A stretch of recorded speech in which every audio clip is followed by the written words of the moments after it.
पिंपरी चिंचवड म्हणजे अवैध वृक्षतोडीचं माहेरघर आणि त्याचंच एक उदाहरण बघा. पावसाळ्याच्या आधी ही कामं व्हायला पाहिजे असतात, पण इथं वरती हाय टेन्शन वायर आहे म्हणून इथं ही झाडांची अशा पद्धतीनं छाटणी केली आहे. ठीक आहे, चला हे एखादं समजूही शकतो, पण त्यापेक्षाही वाईट परिस्थिती बघा. ही फांदी जी इकडच्या साईडला चालली होती, चेन सॉच्या मदतीने हे तोडले गेले. हाय टेन्शन लाईन या साईडला असताना देखील ही फांदी इकडे का केली माहीत नाही. आता याच्या पाठीमागचा छुपा अजेंडा असा असतो की हे जे झाड दिसतंय, ठीक आहे, हे सिल्वर ओकचं झाड आहे आणि या सिल्वर ओकच्या झाडाच्या या लाकडाला चांगली किंमत असते आणि हे त्याच्या पाठीमागचं कारण आहे. फांदी जाणारी होती इकडे, तोडलंय इकडचं झाड. त्यातही बघू शकतो की फांदी आणि हाय टेन्शनमध्ये किती अंतर आहे. आता हा इंद्रायणनगरमधलाच भाग आहे. ही परत तीच कंटिन्यू झालेली हाय टेन्शन लाईन आहे आणि त्याच्या अगदी खालीच हे बघू शकता, हे पिंपळाचं झाड आहे.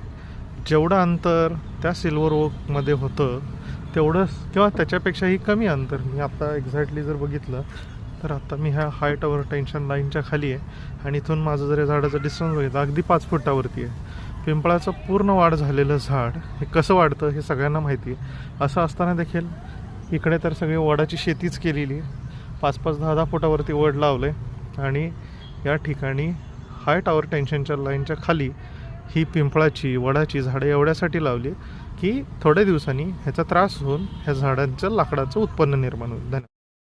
आत्ताही हे आपण हाय टॉवर टेन्शनच्या खालीच आहोत. ही तार दिसेल इथे, हे वडाचं झाड आहे. इकडे पुढे गेलं तर हे पिंपळाचं झाड आहे, त्याच्या पुढे कडुलिंबाचं झाड आहे आणि ही सगळी वृक्षारोपण हे पालिकेच्या माध्यमातून झालेलं आहे. हे इंद्रायणनगरचं सर्कल आहे आणि ही बघू शकतो झाडी आणि इकडची ही झाडी सगळी हाय टॉवर टेन्शन लाईनच्या खाली जाणीवपूर्वक लावली गेली जेणेकरून उद्या ह्याचं लाकूड काढता येईल. हे बघू शकतो, हे देखील वडाचं एक झाड आहे आणि हे एक्झॅक्टली हाय टॉवर टेन्शन लाईनच्या खाली आहे.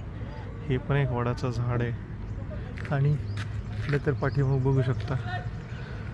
सांगायचा उद्देश एवढाच आहे, झाडे लावा, पण ती हाय टॉवर टेन्शन लाईनच्या खाली लावून चा उद्देश काय, ह्याच्या लाकडांसाठी.